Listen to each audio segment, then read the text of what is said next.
Assalamualaikum warahmatullahi wabarakatuh. Bismillahirrahmanirrahim. Alhamdulillahirabbil alamin. Wassalatu wassalamu ala asrafil anbiya'i wal mursalin sayyidina wa maulana Muhammad wa ala alihi wa ashabihi ajmain. Amma ba'd.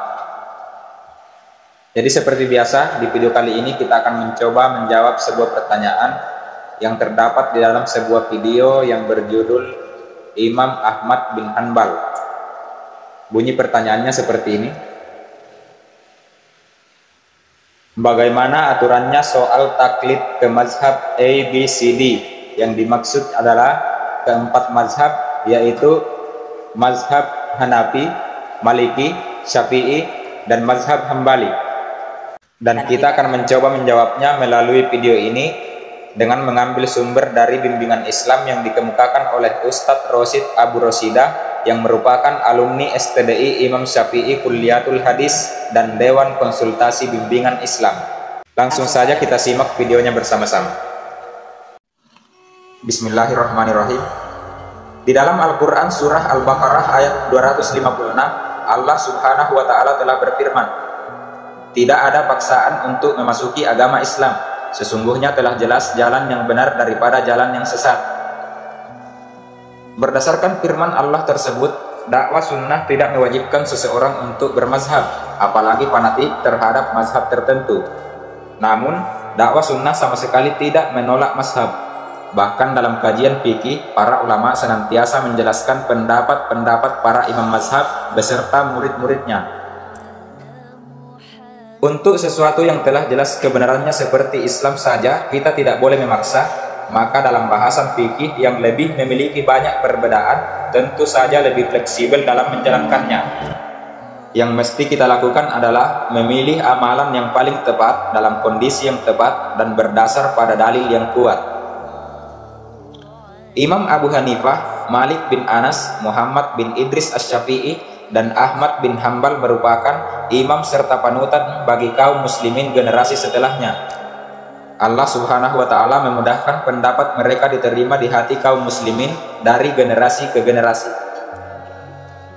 Tapi kita juga harus menyadari bahwa ijtihad tidak hanya terbatas pada 4 imam ini saja. Karena Islam tidak mungkin hanya berkutat pada pendapat 4 imam ini. Masih banyak ulama lain yang sekelas dengan mereka, seperti As-Sawri, Al-Auza'i, Ibnu Mubarak, Ishaq bin Rahuyah, Ibnu Uyainah, dan masih banyak lagi yang lainnya. Bahkan Imam Ahmad yang paling hafal dan paham tentang hadis di antara 4 imam mazhab saja masih mengakui bahwa di zamannya ada yang memiliki pengetahuan hadis lebih daripada dirinya, yakni Ali bin Abdullah Al-Madini yang merupakan guru dari Imam Bukhari. Oleh karena itu, para imam tersebut tidak pernah berharap agar mazhabnya disikapi sebagaimana syariat Islam yang maksum dari kesalahan. Demikian juga, mereka sama sekali tidak bermaksud untuk mewajibkan orang lain agar mengikuti pendapatnya. Bahkan mereka menolak ketika ada orang lain yang mengambil pendapatnya tanpa mengetahui dalil yang menjadi dasar hukum mereka. Ringkasnya, bermazhab itu boleh dan tidak wajib. Tapi kita juga tidak boleh fanatik. Jika ada pendapat dalam mazhab yang menyelisihi Al-Quran dan hadis, maka ikutilah pendapat yang didukung dalil. Para imam mazhab adalah orang-orang mulia. Mereka sama-sama menguasai ilmu Quran. Allah subhanahu wa ta'ala telah memberikan kepada Imam Malik dan Imam Ahmad rahimahullah kelebihan dalam hadis dan juga ilmu hadis. Imam Syafi'i diberi kelebihan dalam bahasa Arab dan usul fikih, sedangkan Imam Abu Hanifah diberikan kelebihan pada qiyas dan logika. Semuanya saling melengkapi, saling memiliki kelebihan dan kekurangan. Karena memang tak ada yang sempurna. Maka barang siapa mengetahui keutamaan mereka dan memilih pendapat yang terkuat dari mereka berempat, akan terkumpul padanya kelebihan yang diberikan Allah subhanahu wa ta'ala kepada mereka masing-masing. Rasulullah Shallallahu Alaihi Wasallam bersabda, "Ketahuilah sesungguhnya dunia itu dilaknat dan dilaknat apa yang ada di dalamnya, kecuali zikir kepada Allah dan ketaatan kepadanya, orang berilmu dan orang yang mempelajari ilmu." Hadis riwayat Tirmizi dan Ibnu Majah. Dalam hadis yang terkenal, Rasulullah juga menjelaskan tentang keutamaan orang yang berilmu. Barang siapa menempuh jalan untuk mencari ilmu, maka Allah akan mudahkan baginya di antara jalan menuju surga. Sesungguhnya malaikat meletakkan sayapnya sebagai tanda ridha pada penuntut ilmu.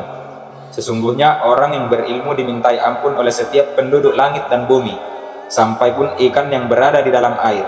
Sesungguhnya keutamaan orang yang berilmu dibanding ahli ibadah adalah seperti perbandingan bulan di malam Badar dari bintang-bintang lainnya. Sesungguhnya ulama adalah pewaris para nabi. Sesungguhnya nabi tidaklah mewariskan dinar dan tidak pula dirham. Barang siapa yang mewariskan ilmu, maka sungguh ia telah mendapatkan keberuntungan yang besar. Hadis riwayat Abu Daud. Dari dalil-dalil tersebut, kita bisa menyimpulkan bahwa penuntut ilmu itu tidak layak untuk bertaklid. Jika taklid atau fanatik dalam bermazhab saja terlarang, apalagi jika ia adalah seorang penuntut ilmu. Dan kita semua sungguh telah diwajibkan untuk terus menuntut ilmu. Wallahu a'lam bishawab.